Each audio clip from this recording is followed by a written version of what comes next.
Welcome to our webinar. Today, I'm going to focus on the importance of skin health for your immune function. So good health really does have a lot to do with your skin. It's the largest organ in your body. Even more than your gut, your skin is the first line of defense against disease and invaders.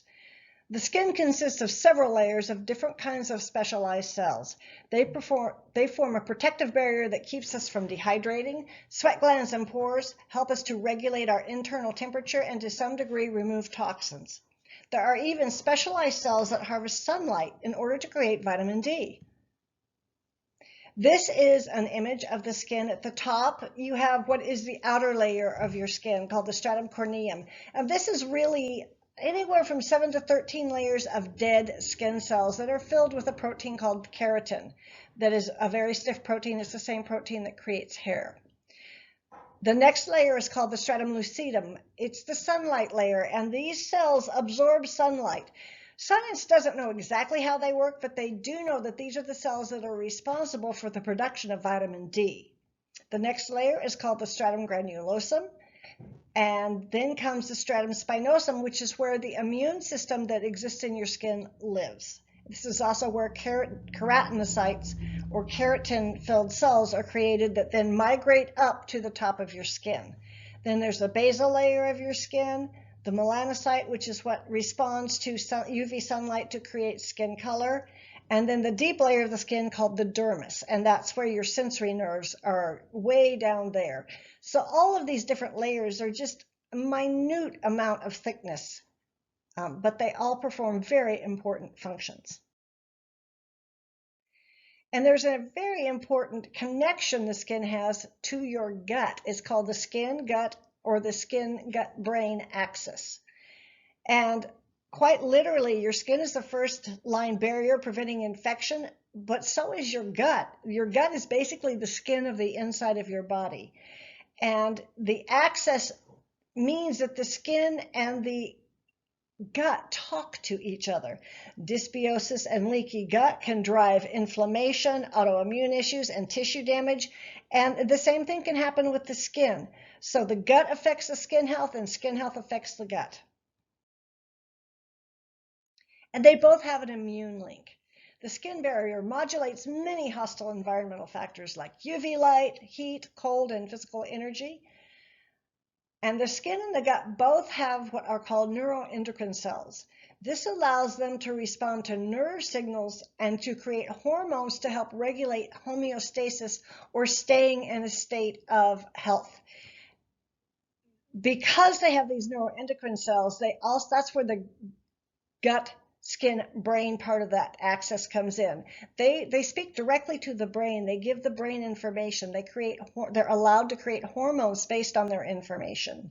These neuroendocrine cells talk to your innate immune system as well. And this is the immune system you're born with. Now, 75% or so of the innate immune system you're born with is in your gut. And then the other 20 to 25% or a little more of your innate immune system lives in your skin. And it is as essential as the immune cells in your gut and bloodstream for the health of your body. So I'm going to do a quick little show of the difference between your innate immunity and your adaptive immunity.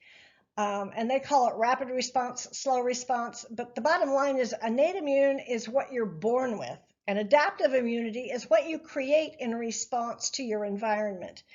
Your innate immune cells include macrophages, natural killer cells, neutrophils, ionophils, basophils, T cells, natural killer T cells. Many of these are in the bloodstream. Dendritic cells are the innate immune cells found in your skin and your gut. And dendritic refers to the shape that they are. The ones in your skin are called Langerhans, and the one in your gut are called Peyer's patches. So these dendritic cells really talk to the rest of your innate immune system, your natural killer cells, your macrophages, and while they kind of live in the bloodstream, they actually migrate in through tissues in response to information to handle immune issues, to remove viruses and bacteria, to remove cancer cells. And then your adaptive immunity is another part of this immune response, and these do live directly in your blood system, your B cells, your T cells, and different types of T cells and antibodies. And this is a little bit closer look at your skin immune system. So you have your external environment on the far left, UV rays, pathogens, chemicals, medicines, and cosmetics. All of these are potentially toxic. And that's called what is coming into what is called your epidermal microenvironment. And nutrients and cytokines are the good things that can come in, and danger signals and chemokines are the bad things. And your Langerhans cells, or your immune cells, modulate your skin and body's responses to what's going on in the environment. And it can either activate an immune response. It can say, okay, we're going to tolerate this, so you have an immune tolerance to something. For example, some people are very allergic to different types of pollen, and other people are not. So some people have an immune activation to pollen, and some people do not. And then in between the two is homeostasis. Your body and your immune system is always trying to maintain health, and that is what homeostasis is. Another important connection between the skin and the gut is that they both have microbiomes. Although the skin microbiome has not yet been studied in depth, science is beginning to realize its importance. The skin microbiota is essential to its protective barrier and to your immune function in your skin. Healthy skin has a balanced microbiome and a preserved skin barrier that keeps you healthy. Atopic skin has an unbalanced microbiome and an altered skin barrier. It makes skin vulnerable to irritants, allergens, and even sunburns, for example. It can lead to inflammation, flare-ups, and itching, and it can actually eventually even affect other organs if it's really unbalanced. The skin microbiota, like the microbes present in the gut, interact with the innate immune system. They help halt the growth of pathogenic bacteria found on the skin, and they decrease inflammation. Skin dysbiosis can contribute to skin disorders and diseases. These similarities also lead to connections between different types of disorders of the gut and skin. And here again is another image of the skin. I like to give lots of images because we all learn in different ways. And you can pause this video to look more closely at any of these slides. So there's the brick and mortar of the skin. This is the physical structure of the skin. Like I said, the dead cells on the outside, your epidermis, going down through the different layers of different types of skin cells until you get to the very bottom of the skin where it interacts with your bloodstream and lymph. Surface interaction is nature related. In other words, you are interacting with animals, plants, and soils as well as air. You're going to have toxins and irritants, pathogens and allergens, physical stressors. It may be overly dry or really humid. There's sunlight and UV radiation. Then you also have systemic interactions from the inside of your body, your diet, your vitamin D status. Do you have enough vitamin D to keep your skin healthy? Is your skin producing enough vitamin D? Your gut microbes and microbiome of other surfaces. This is a question mark because we're really just learning about the microbiome of the skin. And then other types of endogenous or interior body stress and inflammation that affect the skin. And all of this interacts to affect the barrier function. But one of the most important things in maintaining that barrier to keep you healthy is your skin metabiome. There's microbes and their metabolites. There's actually antioxidant systems that these microbes and bacteria create for your body. There's different kinds of chemical signals called cytokines that your skin talks to itself and it talks to the rest of the body. The skin helps to produce different kinds of hormones depending on what's going on. Substance P is that neuropeptide we talked about that can help create hormones that exist in your skin. And then there's antimicrobial peptides that, believe it or not, are produced by the microbiome of the skin itself. So this is some science on the skin microbiome. As I said, it's really a new phase of studying, so there's not a lot of science I could reference, but I thought this was interesting. Compared with other mucosal microbiomes, the skin microbiome shows the greatest variability over time and harbors the greatest phylogenetic diversity. That's such a great word, phylogenetic. This refers to different types of microbes, bacteria, and fungi that over generations have changed their genetics in order to work with us. In other words, they are a part of our probiotics for our skin. The cutaneous immune system modulates colonization by the microbiota, and it is also vital during infection and wounding. Dysregulation of the skin immune response is evident in different skin disorders. A wide range of skin disorders are postulated to arise, in part owing to a microbial component. In other words, your immune system kind of curates your microbe balance.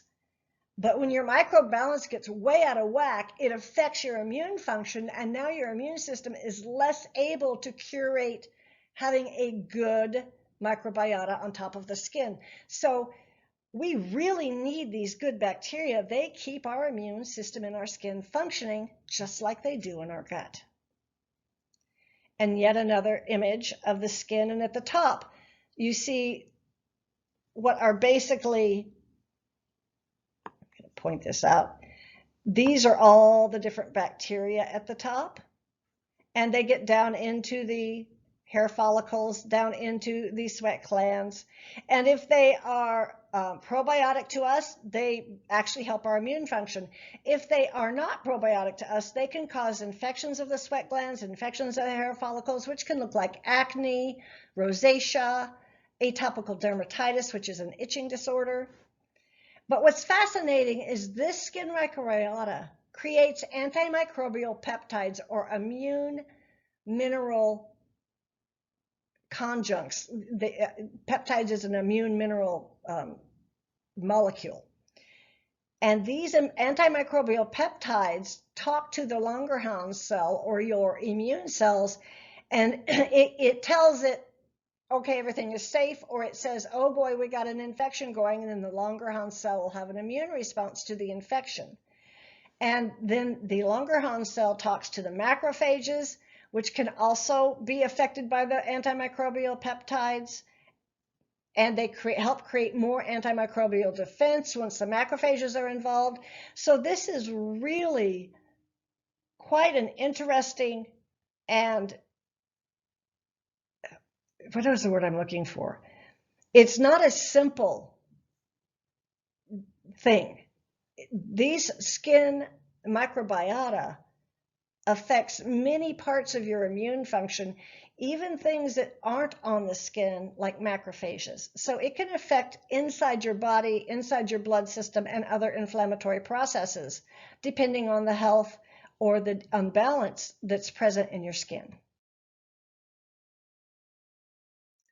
The gut microbiome has been relatively well studied, and the mechanisms of how it may increase or decrease the risk of certain cancers may apply to the skin microbiome.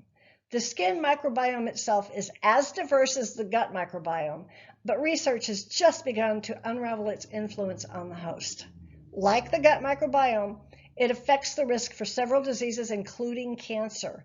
By using health-promoting strains from the microbiome in oral or topical probiotics, it may be possible to reduce the risk of skin cancer and maybe even increase the likelihood of successful treatment. So now they are talking about, just as we take probiotics internally, using probiotics on our skin may also give us those anti-cancer and anti-inflammatory benefits that we get from probiotics internally.